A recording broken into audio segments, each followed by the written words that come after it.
Tenemos una noticia de última hora confirmada hace solo unos minutos por las autoridades en la capital del país.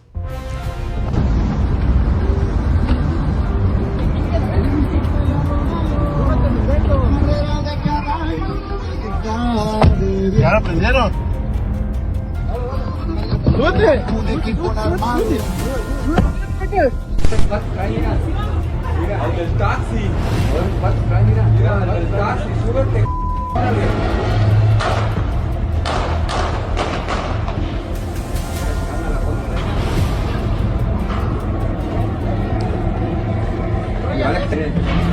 No se movía de ahí. No hay incendio ahí arriba. ¿Ya viste? Ey. No, son varios.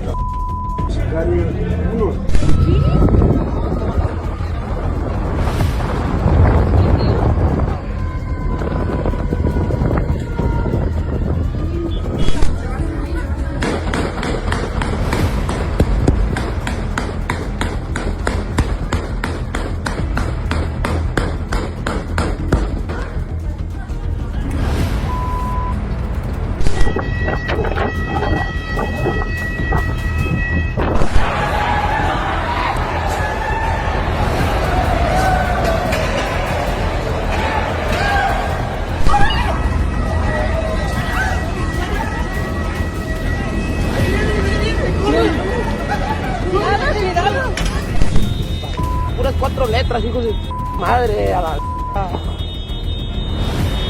prendidos a la mira. Las noticias más impactantes no siempre llegan con un titular. A veces comienzan con un silencio, un murmullo, un rumor que crece y crece hasta convertirse en alarma nacional. Domingo, 22 de febrero. México despierta con un hecho que parecía imposible. El hombre que construyó uno de los imperios criminales más expansivos del planeta ha caído. Nemesio Oseguera Cervantes, el Mencho. Durante décadas su nombre fue sinónimo de miedo y poder.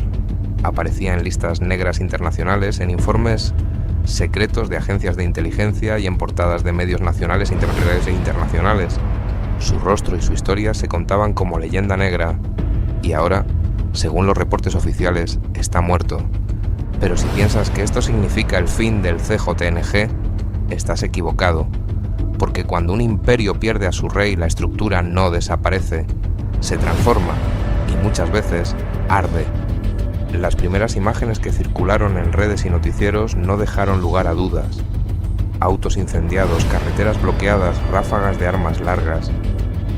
Gente corriendo en aeropuertos, comercios, cerrando en cuestión de segundos. El caos se extendió más rápido de lo que cualquier cámara pudo capturar.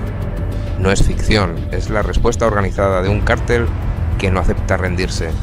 El cártel Jalisco Nueva Generación activó su protocolo de guerra. Pero para comprender por qué la caída de un hombre genera un efecto dominó que puede sacudir a todo un país, primero debemos mirar el origen de esta historia. Nemesio Rubén Oseguera.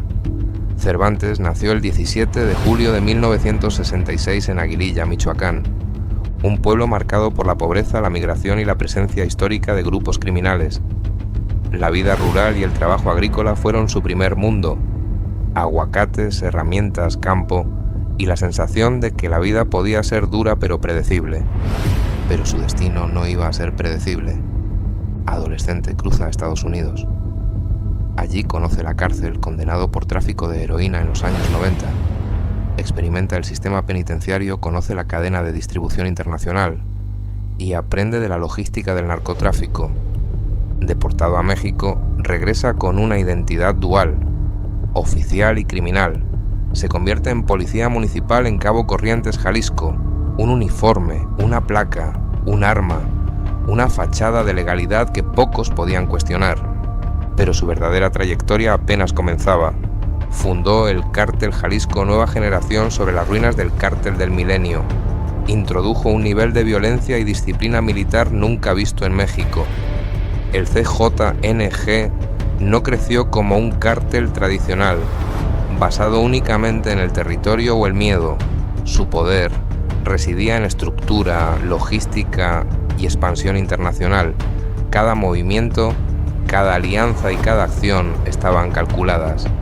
Si el CJNG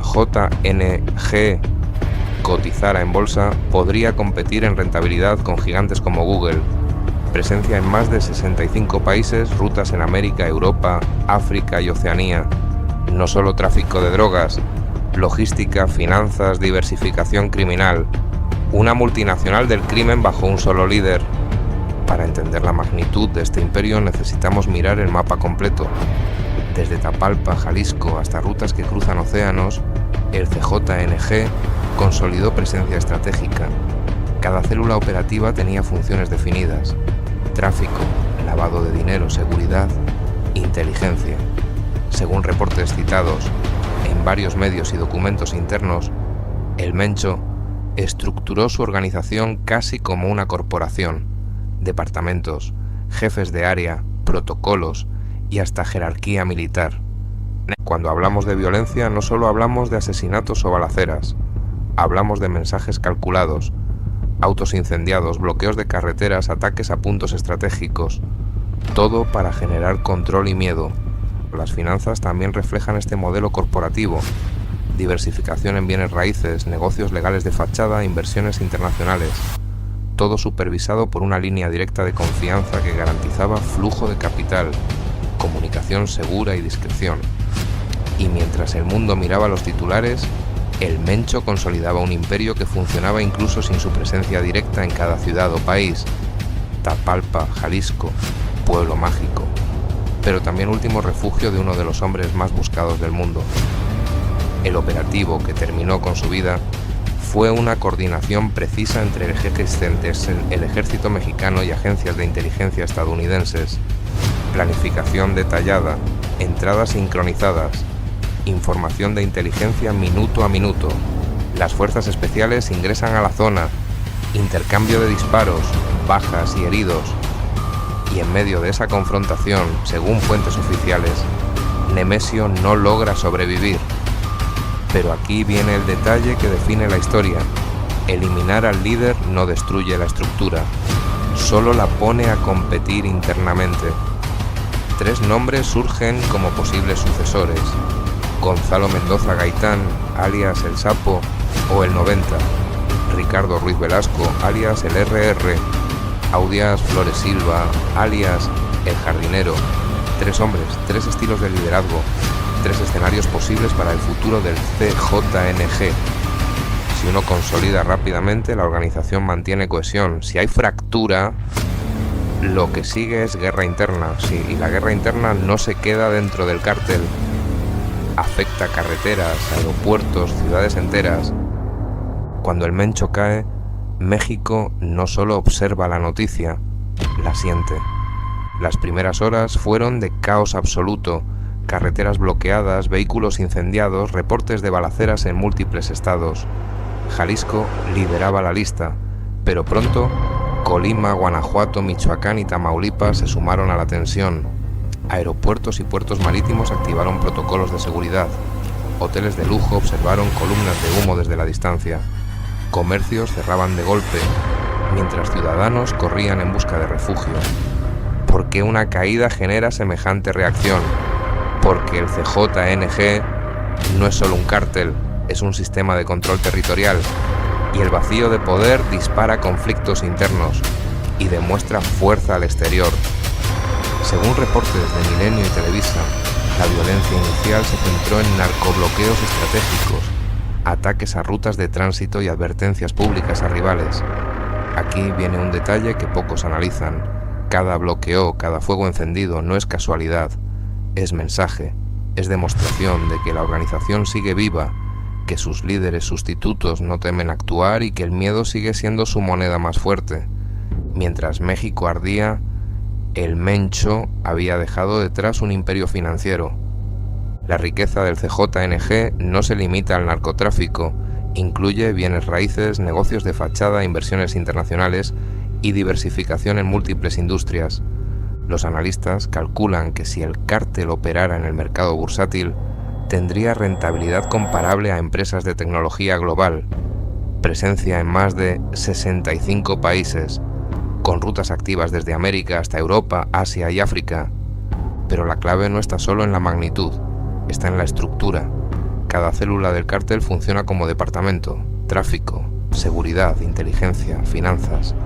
Cada jefe de área reporta a un mando superior. Cada operación es planificada con precisión militar. Y aunque Nemesio cayó, el sistema sigue funcionando. La maquinaria criminal tiene suficiente autonomía para continuar, mientras los sucesores consolidan su poder. ¿Qué pasa si estos sucesores deciden expandir aún más la red internacional? La violencia no se queda en México, toca fronteras, puertos y aeropuertos en todo el mundo.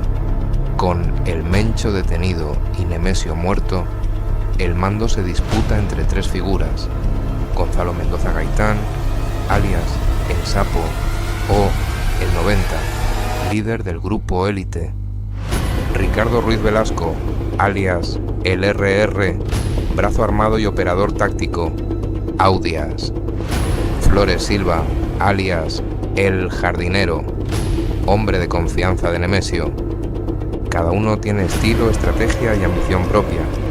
La historia nos muestra que la lucha interna puede ser incluso más sangrienta que el enfrentamiento contra fuerzas externas. Si uno logra consolidar poder rápido, podría estabilizar al cártel temporalmente. Si no, se abre un periodo de caos, asesinatos selectivos, traiciones internas y expansión descontrolada de violencia.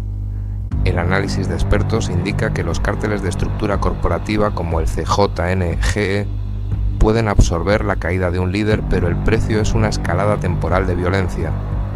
¿Quién saldrá victorioso? Y más importante, ¿cómo afectará esto a millones de personas inocentes?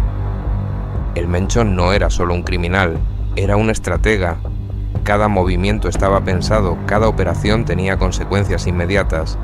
Su muerte marca un hito histórico, pero no garantiza paz. El CJNG sigue siendo un imperio criminal global. La violencia continuará mientras haya vacíos de poder y oportunidades de expansión. Aquí es donde tú, como espectador, necesitas reflexionar. La lucha contra el crimen organizado no es solo descabezar líderes, es inteligencia, prevención, justicia y control territorial. Déjanos tu opinión. ¿Crees que eliminar a un líder cambia realmente la dinámica de la violencia o solo abre la puerta a una nueva generación más agresiva? Porque la historia sigue escribiéndose y tú estás viendo solo el principio. Para entender la magnitud del CJNG, debemos mirar la historia de los cárteles en México. En comparación con otras organizaciones criminales, el CJNGE se distingue por su estructura corporativa, jerarquía clara y expansión internacional, mientras los cárteles tradicionales dependían del miedo local y el control de rutas. El CJNGE diversificó su poder en finanzas, logística y relaciones internacionales. El impacto de descabezar líderes en el pasado muestra un patrón. Un líder muerto genera caos temporal, pero no necesariamente desmantela la organización. Ejemplos como los cárteles de Sinaloa, los Zetas o el cártel del Golfo revelan que los vacíos de poder a menudo provocan guerras internas aún más violentas. ¿Cómo se prepara un país para manejar esta transición de poder dentro de un imperio criminal? ¿Es suficiente la fuerza militar o la inteligencia y prevención son clave? Estimados televidentes, gracias por acompañarnos. Hoy nos despedimos de este canal, pero estén atentos, tendremos más contenido en el futuro. Suscríbanse para no perderse nada.